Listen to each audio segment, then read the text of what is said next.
다니엘이 뜻을 정하여라는 제목으로 하나님의 말씀을 함께 나누기 원합니다. 오늘 본문은 여러분 잘 아시는 다니엘과 세 친구에 대한 이야기입니다. 우리가 어렸을 때부터, 저도 어렸을 때 이 다니엘의 이야기를 동화처럼 참 많이 들었던 기억이 납니다. 풀무불에 던져졌던 다니엘의 세 친구의 이야기, 또 사자굴에 던져졌던 이 다니엘의 이야기, 어렸을 때 저희 어머니로부터 또 책으로부터 이 다니엘의 이야기를 참 많이 들었습니다. 여러분, 이 다니엘의 이 삶의 오늘 모습들, 이 다니엘이 살았던 이 역사적인 상황이 오늘 다니엘서 1장 부분에 보면 기록되어져 있습니다. 여러분, BC 586년에 이 남유다는 바벨론 왕 느부갓네살에 의해서 점령을 당합니다. 그러면서 포로로 이스라엘 백성들을 이 느부갓네살 왕이 끌고 갔는데 그때 끌려온 사람이 바로 다니엘이었습니다. 학자들에 의하면 이 다니엘이 포로로 끌려갈 때 나이가 몇 살 정도 됐을까 추측해보면 15살 정도 됐을 거라고 추측합니다. 15살이면 여러분 우리로 치면 중학교 2학년 정도 됩니다. 굉장히 어린 나이죠. 그런데 아마 추측하기로 부모님과 떨어져서 홀로 아마 이 포로로 끌려갔을 것이다라고 그렇게 추측합니다. 자기가 몸담았던 나라가 멸망을 당하고 그리고 끌려가서 이 바벨론이라고 하는 정말 생소한 나라에 포로로 살아야 하는 상황이 바로 오늘 다니엘이 처한 상황입니다.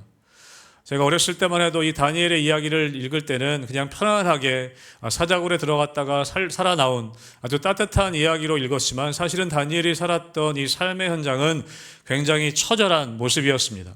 나라가 멸망을 당하고 부모님과 생이별을 하여서 이 포로 생활을 바벨론에서 했던 것이 다니엘의 삶이었다는 것이죠. 그런데 이 다니엘이 15살에 그렇게 포로로 끌려가서 여러분 85세까지 이 바벨론 왕궁에서 정치를 배우고 국정 운영을 배워서 바벨론의 총리로 그가 약 70년가량 동안이나 바벨론의 총리로 일하게 됩니다. 이 바벨론의 역사가 흐를 때 황제들이 계속 바뀌게 되죠. 6명에서 7명 정도의 왕이 바뀌게 됩니다. 그렇게 왕이 바뀌는 와중에도 포로로 끌려왔던 이 다니엘은 총리로서 계속해서 복무하게 됩니다. 그리고 심지어 나라가 바뀌는 이 바벨론도 끝까지 가는 것이 아니라 페르시아라고 하는 나라에 의해서 멸망을 당합니다.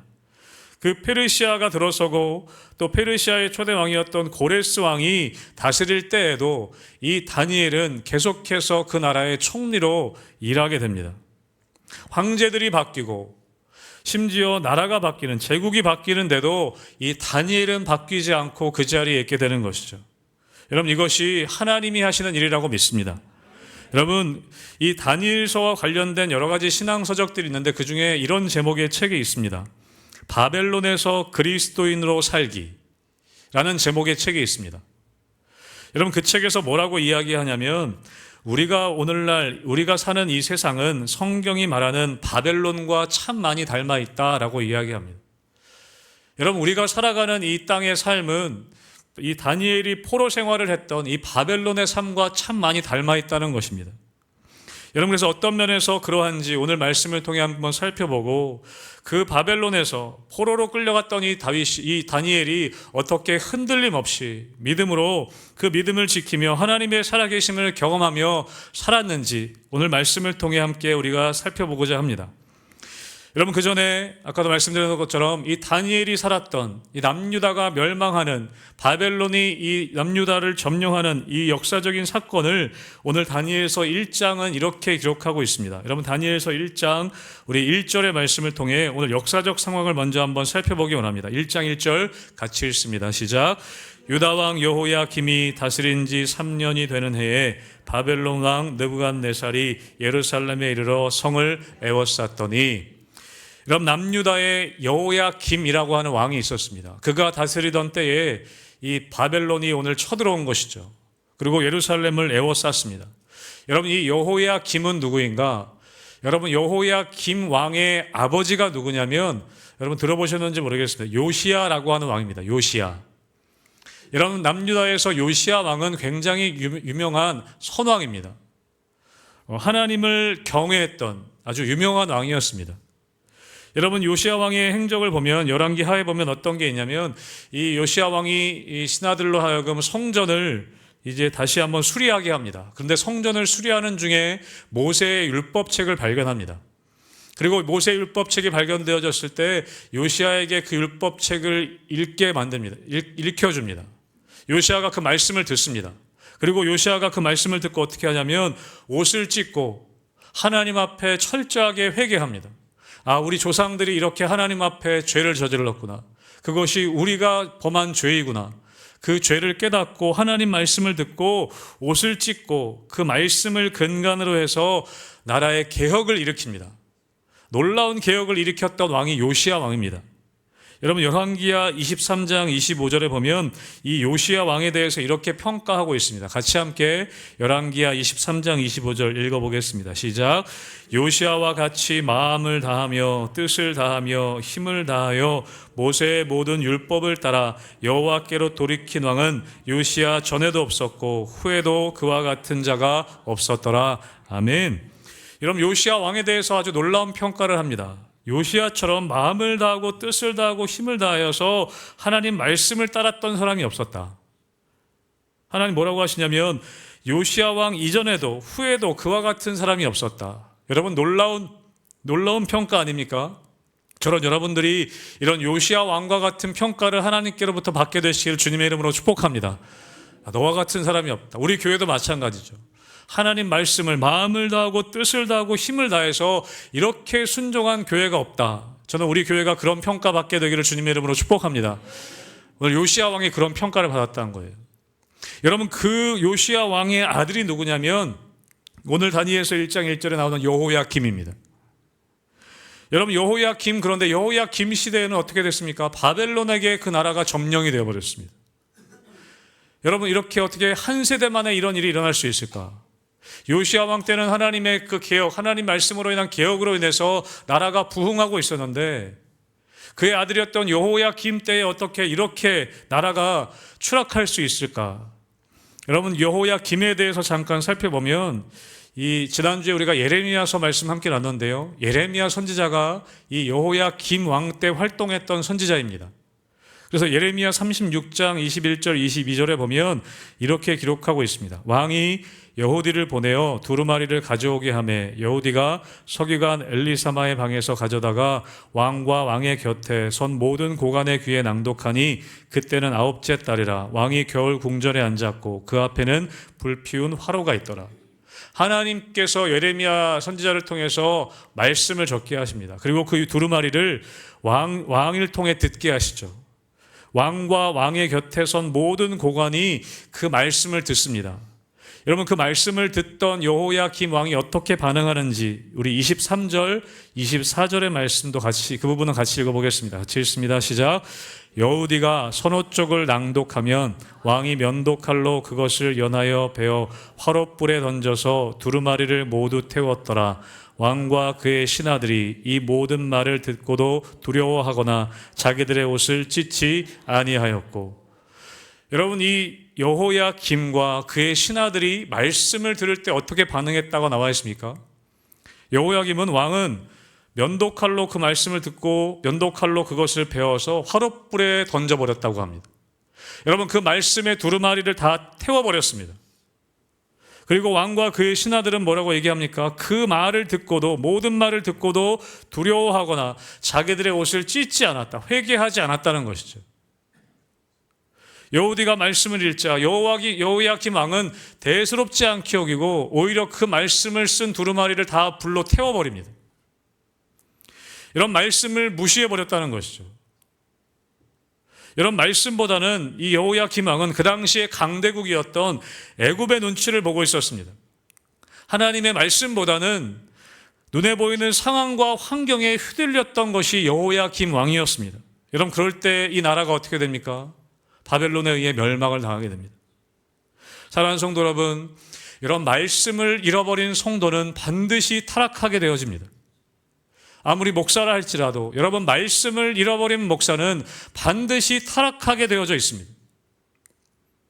성도 개인이든 공동체도 마찬가지입니다. 이런 말씀을 잃어버린 교회는 반드시 변질되어지게 되어져 있습니다. 여러분 구약의 사울 왕도 그랬습니다. 하나님 말씀에 불순종했습니다. 듣지 않았죠. 한 가지, 두 가지 불순종하기 시작했을 때 하나님이 계속해서 기회를 주셨지만 그 말씀을 무시하고 불순종했습니다. 여러분, 그때 어떻게 됩니까? 사울 왕은 하나님이 그를 버리셨다고 이야기합니다.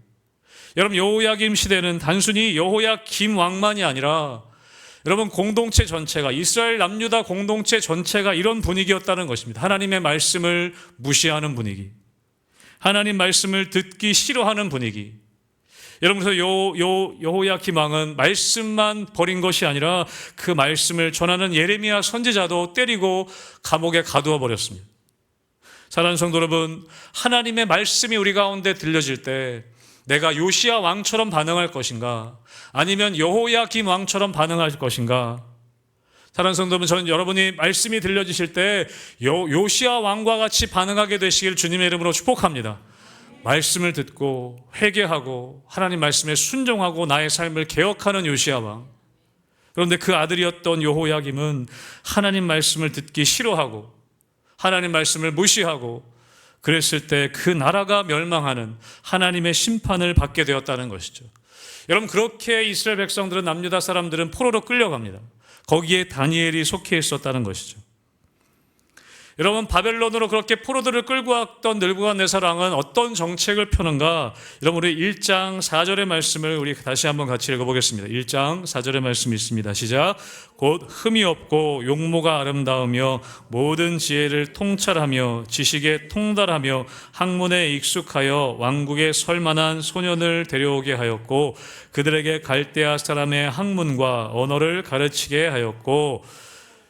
거기까지입니다. 여러분, 포로로 끌려온 사람 중에 선별하여서 사람을 키우기 시작했습니다.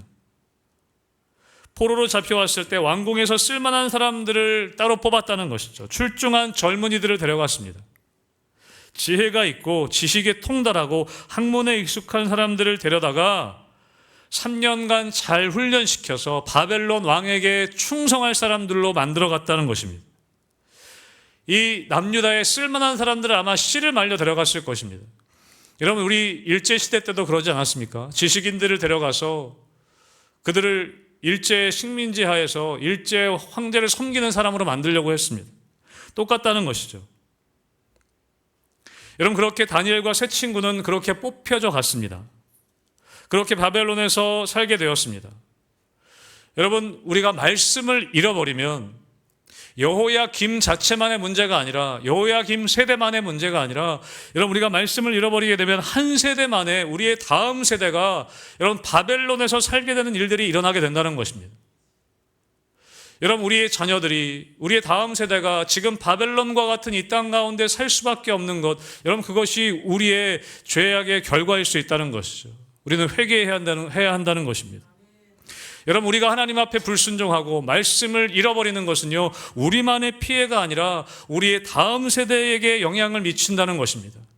그것이 다니엘과 세 친구가 경험했던 것이었습니다.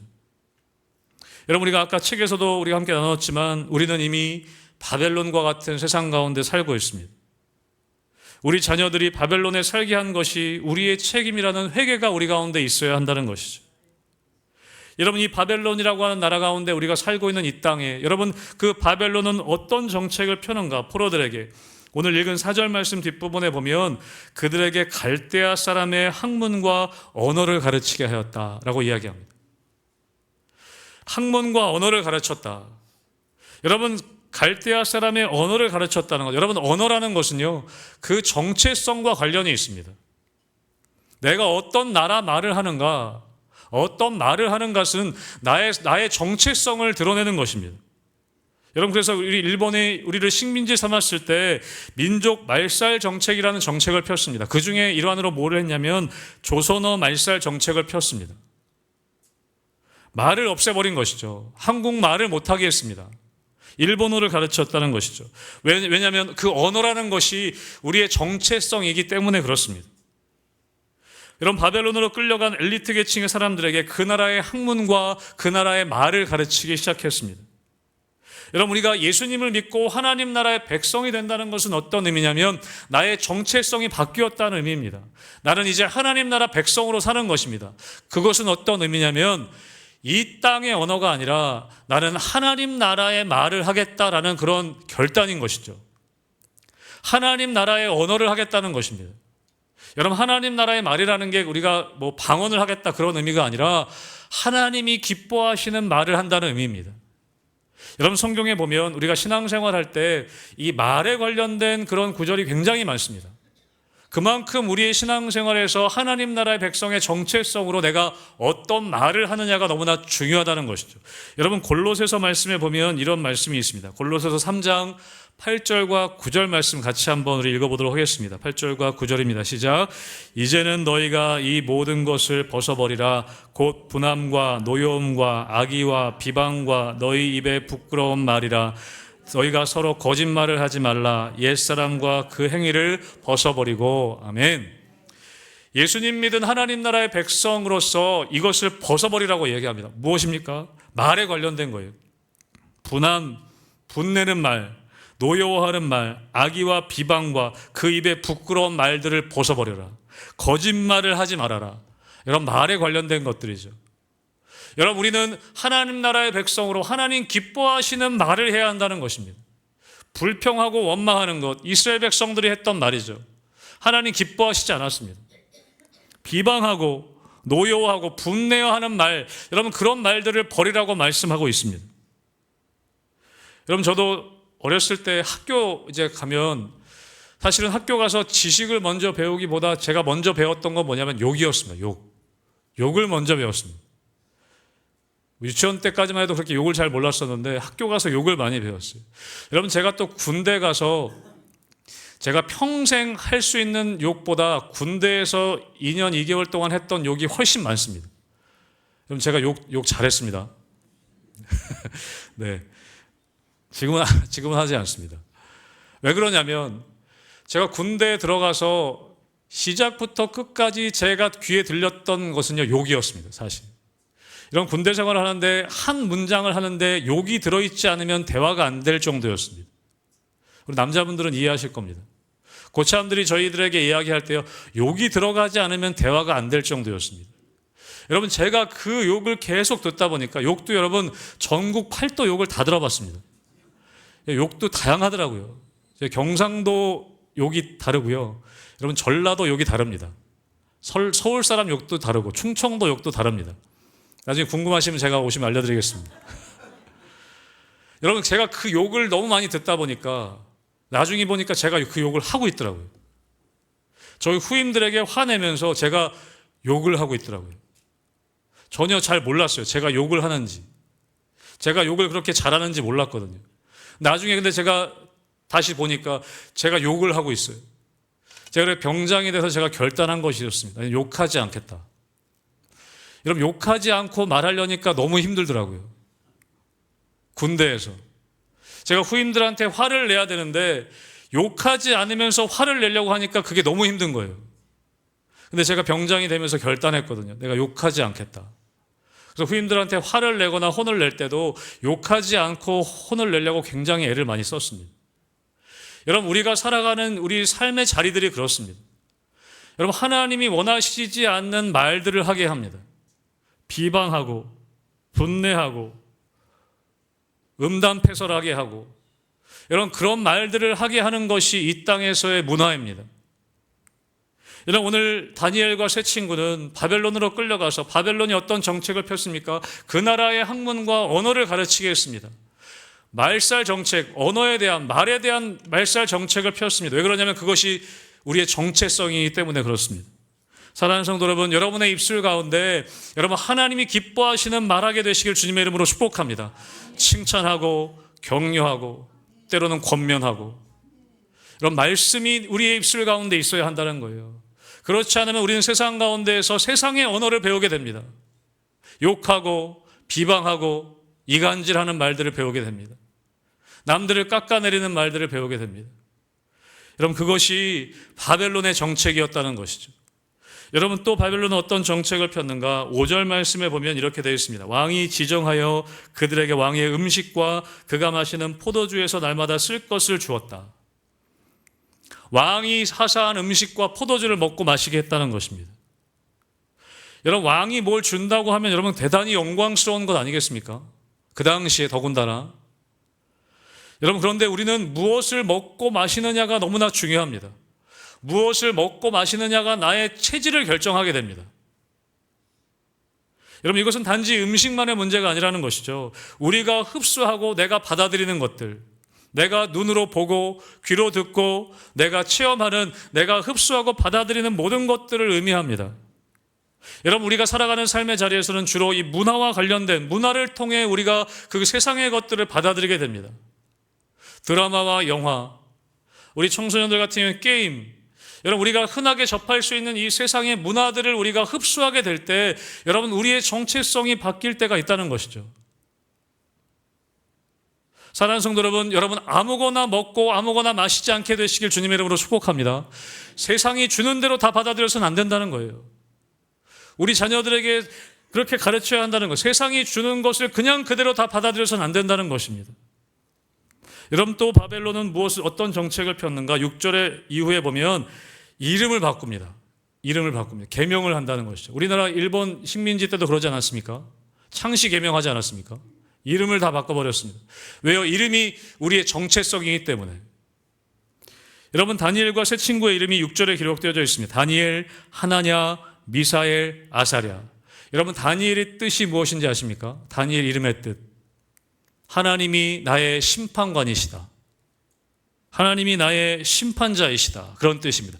여러분, 하나냐의 뜻은 무엇이냐면 하나님은 은혜를 베풀어 주신다. 너무나 멋진 이름 아닙니까?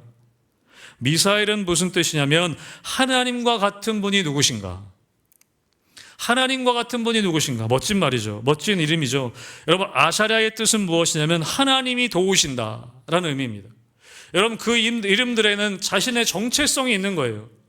하나님이 나의 심판자가 되신다. 하나님이 나를 도우신다. 하나님이 은혜를 베풀어 주신다. 그 이름을 부를 때마다 하나냐야, 다니엘아, 이름을 부를 때마다 내가 하나님의 은혜를 입었구나. 그 정체성을 우리가 알게 되는 것이죠. 근데 그 이름을 바꿔버린 것입니다. 여러분, 다니엘을 뭐라고 바꿨습니까? 벨드사살이라고 바꿨습니다. 벨드사살. 벨드사살의 뜻이 무엇이냐면, 여러분, 벨이라고 하는 것은요, 바벨론의 신의 이름입니다. 벨. 그래서 벨드사살은 뭐냐면, 벨이여 내 생명을 지켜주소서, 그런 의미입니다. 여러분, 하나냐의 이름을 뭘로 바꿨습니까? 사드락이라고 바꿨습니다. 사드락. 여기서 사드락이라고 할 때 악이란 단어는요, 달의 신의 이름이라고 합니다. 달의 신. 아쿠, 그런 달의 신의 이름이라고 합니다.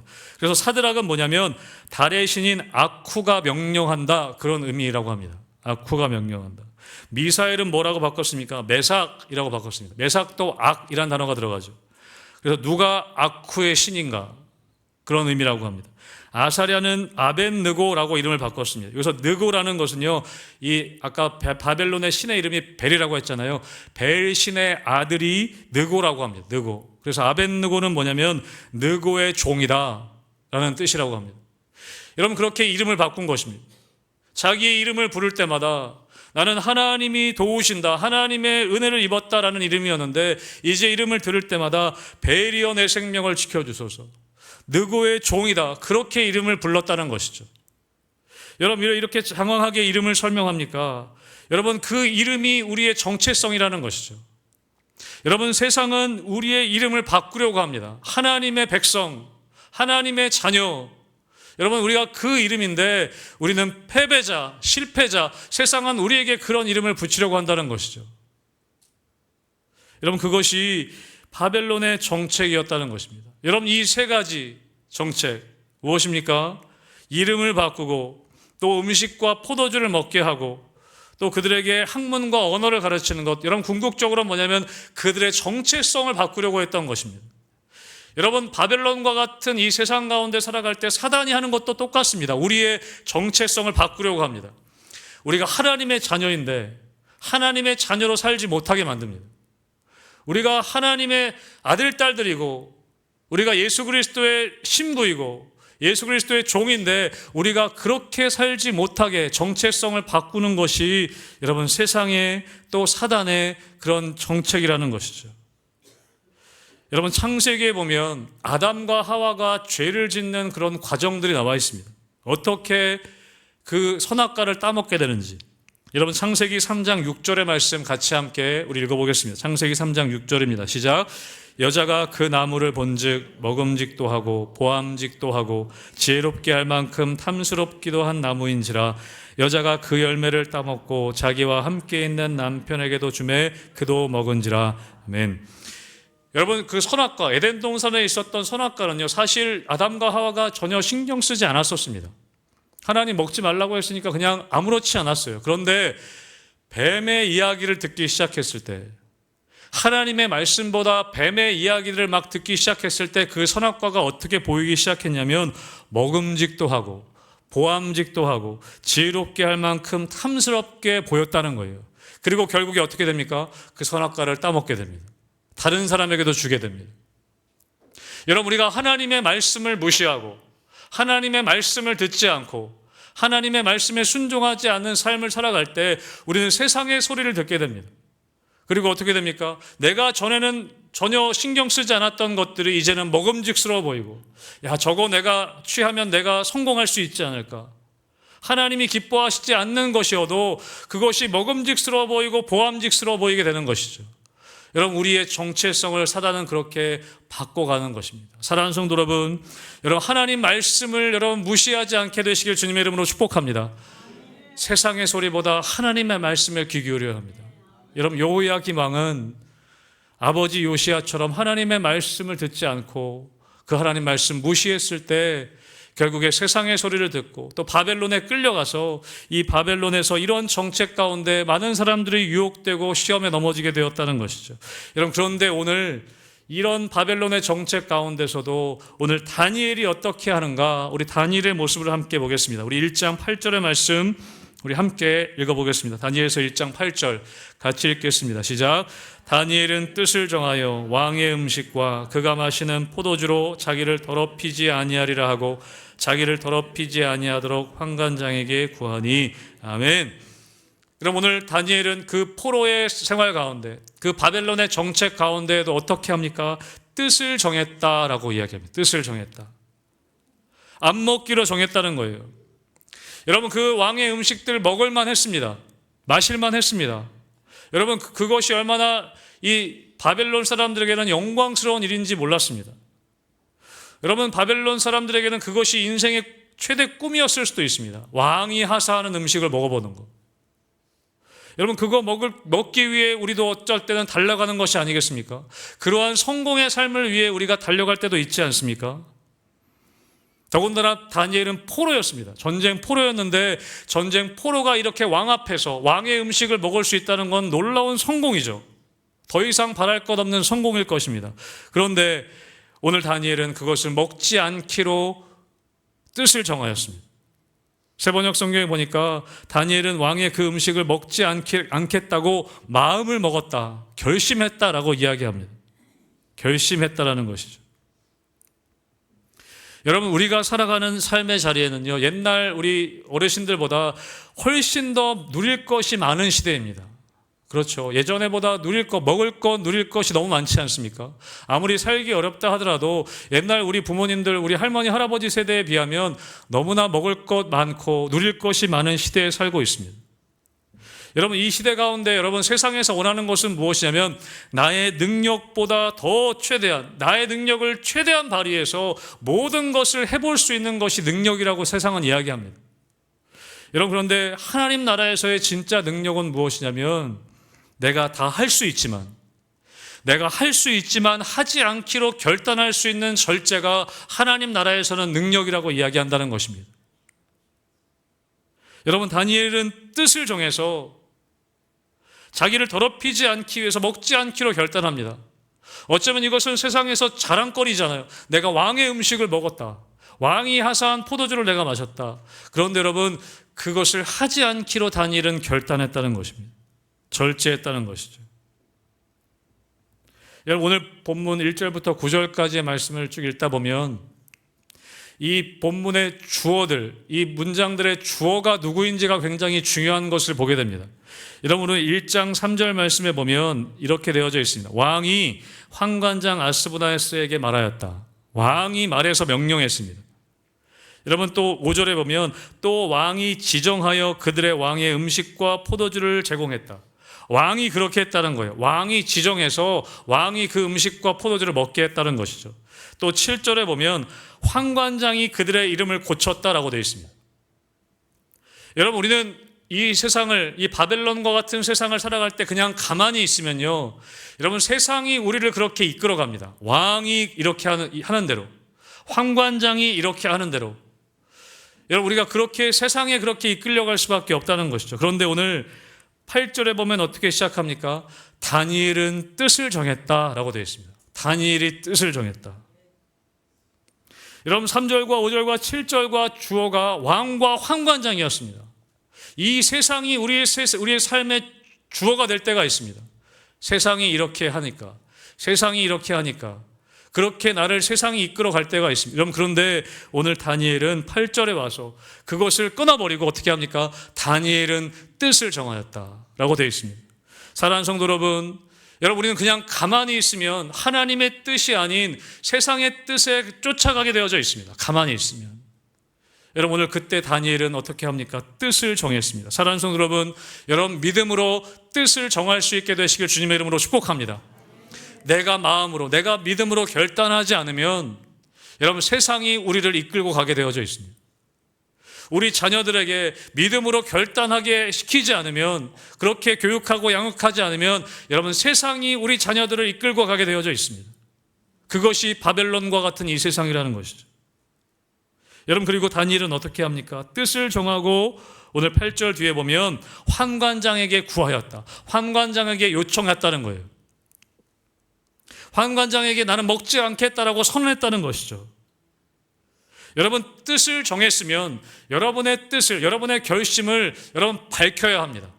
사람들에게 선포해야 합니다. 나는 이렇게 살겠다. 여러분 그냥 혼자 슬그머니 생각했다가 또 다른 상황이 되면 그냥 넘어가는 것이 아니라 여러분 그 뜻을 실천하고 우리가 결정하고 나가기 위해서는 내가 믿음으로 결정한 그 뜻을 여러분 선언할 수 있으셔야 합니다. 여러분 예수 믿는다는 것은 무엇입니까? 내가 예수 믿는다고 여러분 사람들에게 고백하는 것입니다. 드러내는 것입니다. 우리가 세례받는 이유가 무엇입니까? 나 혼자 그냥 예수 믿으면 되는데, 우리가 많은 성도들 앞에서 세례받는 이유는 무엇이냐면 나는 죽고 나는 예수로 살겠습니다. 그것을 많은 사람들 앞에서 결단하는 것입니다. 여러분 우리는 우리의 삶의 자리 가운데서 나의 정체성을 밝히는 것이 필요합니다. 나는 예수 믿는 사람입니다. 여러분 우리가 삶의 자리에 쉽지는 않지만 나는 예수 믿는 사람입니다. 그것을 여러분 우리가 보여줄 필요가 있습니다. 드러낼 때가 있습니다. 드러내야 할 때가 있습니다. 제가 학교 다닐 때, 중학생 때, 고등학교 때 이 점심시간 있잖아요. 밥 먹을 때 학교에서 애들 옆에 막 있는데 제가 기독교인이, 크리스찬이니까 기도해야 된다는 걸 알았어요. 기도하려니까 좀 부끄러운 거예요. 애들 밥 먹는데. 그래서 그때 어떻게 했냐면 연필을 이렇게 떨어뜨려서 연필을 줍는 척 하면서 하나님 잘 먹겠습니다 기도하고 올라오기도 하고, 막 얼굴을 이렇게 막 이렇게 문지르면서 하나님 잘 먹겠습니다 이렇게 기도하고 밥 먹기도 하고, 그때는 그런 마음이 있었던 것 같아요. 그런데 제가 군대 갔을 때 군대에서는 그런 일들을 결단해야 될 때가 있더라고요. 특별히 우리 남성분 직장인들은 아시겠지만 술 고난한 문화가 있지 않습니까? 특별히 군대에서 제가 입영 때 처음 이렇게 모였는데 그때 대대장님이 오셔가지고 이렇게 술을 권했습니다. 제가 결단했거든요. 그래서 얘기했습니다. 제가 예수 믿기 때문에, 교회 다니기 때문에 제가 술을 먹지 않겠습니다. 그렇게 얘기했습니다. 그때 어떻게 됐을까요? 사람들이 박수를 쳐줬을까요? 야, 멋지다. 바로 끌려갔습니다. 바로 끌려가서 얼차려받고 엉덩이 맞고 엎드려 뻗쳐하고 한참 얼차려받고 왔습니다. 대대장이 주는 술을 네가 거부해? 엄청 욕먹었습니다. 여러분 우리가 이렇게 뜻을 정하고 여러분 결단하고 그것을 드러냈을 때 여러분 다 환호해 주지 않습니다. 여러분 다니엘은 나중에 어떻게 됩니까? 사자굴에 던져집니다. 다니엘의 세 친구는 어떻게 됩니까? 풀무불에 던져집니다. 여러분 그런 일이 있을 수도 있다는 것이죠. 여러분 그러나 우리가 해야 할 것은 무엇이냐? 우리가 바벨론과 같은 이 땅 가운데 살아갈 때 다니엘은 뜻을 정하고 그 뜻을 환관장에게 선언했습니다. 나는 먹지 않겠습니다. 사랑하는 성도 여러분, 여러분 뜻을 정하고 선포하게 되시길 주님의 이름으로 축복합니다. 내가 믿음으로 이렇게 살겠다라고 여러분 뜻을 정하셨으면 선포하셔야 돼요. 여러분 남편에게, 여러분의 아내에게, 여러분 직장에서도 마찬가지죠. 내가 예수 믿는다는 것을 드러내야 합니다. 단지 그냥 성경책 끼고 다니는 것만이 아니라 내가 예수 믿기 때문에 이렇게 말하지 않겠습니다. 내가 예수 믿기 때문에 거짓말하지 않겠습니다. 내가 예수 믿기 때문에 다른 사람들 사랑하겠습니다. 용서하겠습니다. 이런 결단의 모습이 사람들에게 드러내야 하는 모습이 우리 가운데 있어야 한다는 것이죠. 여러분 요시야 왕도 그랬습니다. 여호야김의 아버지였던 요시야 왕도 그 성경 말씀을 읽고 자신의 옷을 찢고 그렇게 할 뿐만 아니라 모든 백성을 다 모았습니다. 그리고 어떻게 했냐면 그의 계명과 율법과 법도를 이 책에 기록된 이 언약의 말씀을 내가 이루게 하리라. 그렇게 모든 백성 앞에 선포했습니다. 내가 이 말씀을 순종할 것이다. 이 말씀을 따를 것이다. 라고 그렇게 선포했다는 것이죠. 사랑하는 성도 여러분, 우리가 뜻을 정하지 않으면 세상이 우리를 고쳐서 우리의 길을 정하고 우리의 가치관을 결정하게 됩니다. 여러분, 우리 자녀들에게 하나님의 말씀을 가르치지 않으면 그 아이들이, 그 자녀들이 다음 세대가 뜻을 정하여서 살게 되지 않으면 여러분 세상이 그들을 고쳐서, 세상이 그들을 바꿔서 그들의 길을 결정하고 그들의 가치관을 정하게 된다는 것이죠. 사랑하는 성도 여러분, 여러분 믿음으로 뜻을 정하시고 믿음으로 여러분 선포하게 되시길 주님의 이름으로 축복합니다. 여러분, 이 다니엘은 어떻게 그렇게 뜻을 정하고 이렇게 담대하게 선포할 수 있었을까? 그 어린 나이에 그 포로의 생활 가운데 그 무시무시한 바벨론 정권 하에서 어떻게 이렇게 뜻을 정하고 담대하게 살 수 있었을까? 여러분 오늘 2절 말씀에 보면 이렇게 기록하고 있습니다. 여러분 같이 함께 우리 2절의 말씀 한번 읽어볼까요? 2절의 말씀 같이 읽습니다. 시작. 주께서 유다왕 여호야김과 하나님의 전 그릇 얼마를 그의 손에 넘기심에 그가 그것을 가지고 신할 땅 자기 신들의 신전에 가져다가 그 신들의 보물 창고에 두었더라. 아멘. 여러분 남유다가 멸망했습니다.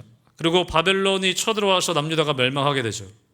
여러분 그런데 남유다가 멸망하고 이 바벨론이 이 남유다를 멸망시킨 이 역사적인 사건을 오늘 다니엘은 무엇이라고 해석하고 있냐면 2절 말씀 앞부분에 이렇게 얘기합니다. 주께서 하나님께서 유다왕 여호야김과 하나님의 전그릇 얼마를 그의 손에 넘기셨다.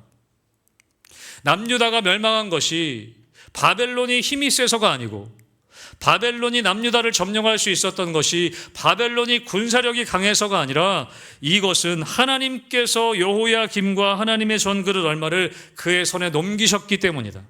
이건 하나님이 하신 것이다. 여러분 다윗에게는 이러한 마음이 있었어요. 이러한 삶의 해석이 있었다는 것입니다. 이거는 세상적인 역사적으로 봤을 때는 바벨론이 나라가 막강했기 때문에라고 우리가 평가할 수 있지만 여러분 다니엘의 해석은 무엇이냐면 하나님이 하신 것이다. 여러분 오늘 우리 9절 말씀도 우리 마지막으로 한번 읽어보겠습니다. 9절의 말씀 같이 읽겠습니다. 9절입니다. 시작. 하나님이 다니엘로 하여금 환관장에게 은혜와 긍휼을 얻게 하신지라. 아멘. 환관장에 그렇게 믿음으로 결단하고 선포했더니 여러분 어떻게 됩니까? 환관장이 그렇게 하라고 하죠. 여러분 그것을 다니엘은 어떻게 해석했냐면 환관장에게 이렇게 선포했더니 다니엘이 운이 좋게도 아주 좋은 환관장을 만나서 마음씨 좋은 환관장을 만나서 허락을 받았구나. 여러분 그렇게 해석하지 않았다는 것입니다. 어떻게 해석했습니까? 하나님이 다니엘로 하여금 환관장의 은혜와 긍휼을 얻게 하신 것이다. 여러분 다니엘이 그 어린 나이에 바벨론의 포로로 끌려가서도 그가 마음의 뜻을 믿음으로 뜻을 정하고 그렇게 해서 믿음으로 선포할 수 있었던 이유는 무엇이냐면 그의 마음 가운데 그런 믿음이 있었다는 거예요. 어떤 믿음이요? 하나님이 통치하신다. 하나님이 다스리시는 것이다. 하나님이 하시는 일이다. 그런 믿음이 다니엘에게 있었다는 것입니다. 여러분 제가 아까 처음에 초도에 말씀드렸던 이 바벨론에서 그리스도인으로 살기라는 그 책에 보면 이런 문장이 있습니다. 다니엘의 이야기는 단순히 하나님이 구원하셨다라는 기적 스토리가 아니라 하나님이 다스리신다라는 신앙의 고백을 보여주는 이야기이다. 풀무불 속에서도 사자굴 한가운데서도 하나님은 여전히 통치하신다. 그것을 이야기하는 것이 다니엘서라는 것입니다. 사랑하는 성도 여러분, 다니엘이 그 바벨론 포로 생활 가운데서도 마음의 믿음으로 뜻을 정하고 그리고 믿음으로 선포하고 그렇게 살아갈 수 있었던 이유는 무엇이냐면 느부갓네살이 힘이 있는 것이 아니라 바벨론이 힘이 있는 것이 아니라 이 모든 역사는 하나님이 통치하신다라는 믿음이 있었다는 것입니다. 사랑하는 성도 여러분, 여러분에게 그런 믿음이 있게 되기를 주님의 이름으로 축복합니다. 하나님이 다스리시는 것이다. 이 땅에 세상에 아무리 날고기는 정치 지도자들이 있다 할지라도 아무리 막강한 이 땅에 어떤 나라가 있다 할지라도 이 땅을 다스리시는 분은 하나님이시다. 여러분, 그런 믿음이 있을 때 이 어린 나이에 다니엘이라 할지라도 뜻을 정하여서 믿음으로 선포하고 믿음으로 살아갈 수 있었다는 것입니다. 사랑하는 성도 여러분, 오늘 다니엘은 어떻게 될지 모르는 상황 가운데 이렇게 뜻을 정하고 선포했습니다. 여러분, 오늘 비록 이 황관장에게 은혜를 입어서 허락을 받았지만 여러분 뒤에 보면요, 아까도 말씀드렸지만 믿음으로 선포하고 나아갈 때 그냥 우리가 원하는 은혜만 있는 것은 아닙니다. 풀무불에 던져지기도 하는 것이고, 여러분 우리의 삶이 은혜로 선포하고 믿음으로 나아갈 때 그럼에도 불구하고 여러분 사자굴에 던져지는 일들도 우리 삶 가운데 흔하다는 것입니다. 여러분, 그러나 오늘 다니엘은 이 뒷부분에, 다니엘 뒷부분에 나오지 않습니까? 그리 아니하실지라도 내가 하나님의 말씀에 순종하겠다라고 다니엘은 선포하며 살았습니다. 사랑하는 성도 여러분, 우리가 살아가는 삶의 자리는 바벨론과 같습니다. 바벨론과 같이 사단은 이런 정책을 펴면서 이렇게 우리를 유혹하고 시험합니다. 세상의 언어를 가르치고 세상의 문화들로 우리를 이끌어 가려고 하고 세상에 먹고 마시고 세상의 문화들로 우리의 정체성을 바꾸려고 하고 우리의 이름을 바꾸어서 더 이상 하나님의 자녀가 아닌, 하나님의 백성이 아닌 이 땅에서의 삶의 어떤 성공자나 실패자, 이 땅에서의 이름을 우리에게 붙여나가려고 한다는 것이죠. 사랑하는 성도 여러분, 우리가 믿음으로 뜻을 정하지 않으면, 우리가 믿음으로 선포하지 않으면 우리는 세상의 뜻에 이끌려갈 수밖에 없습니다. 여러분, 우리가 믿음의 뜻을 정하고 믿음으로 선포하고 나아갈 때에 하나님께서 우리를 은혜와 긍휼로 우리를 이끌어 주실 줄로 믿습니다. 우리가 그 믿음을 가지고 오늘 뜻을 정해야 한다는 것이죠. 여러분, 우리 2026년도 벌써 1월 셋째 주가 되었습니다. 아마 1월 첫날 또 송교영신 예배 때 여러분 마음에 결단하셨던 것들, 이미 다 희미해져 버린 것들이 있을 줄로 압니다. 여러분, 우리 매일매일 말씀 가운데 우리의 뜻을 정해야 합니다. 말씀을 무시하고 말씀을 잊어버린 세대는 여러분 변질될 수밖에 없고 타락할 수밖에 없습니다. 여러분, 그럴 때 우리는 바벨론의 포로로 끌려가는 그런 처참한 결과를 우리는 경험하게 될 수밖에 없다는 것이죠. 사랑하는 성도 여러분, 여러분의 이 바벨론과 같은 삶의 자리 가운데에서도 여러분 하나님의 말씀에 귀 기울이고 하나님 말씀을 근거로 믿음으로 여러분 뜻을 정하고 그 믿음으로 선포하시고 믿음으로 살아가시는 우리 희망교회 성도들 되시기를 주님의 이름으로 축복합니다. 그럴 때 여러분 하나님이 우리의 삶을 다스리시기에 궁극적으로 우리의 삶을 승리로 이끌어 가실 줄로 믿습니다. 저는 여러분의 삶에 그런 승리를 경험하는 여러분의 삶이 되시기를 다시 한번 주님의 이름으로 축복합니다.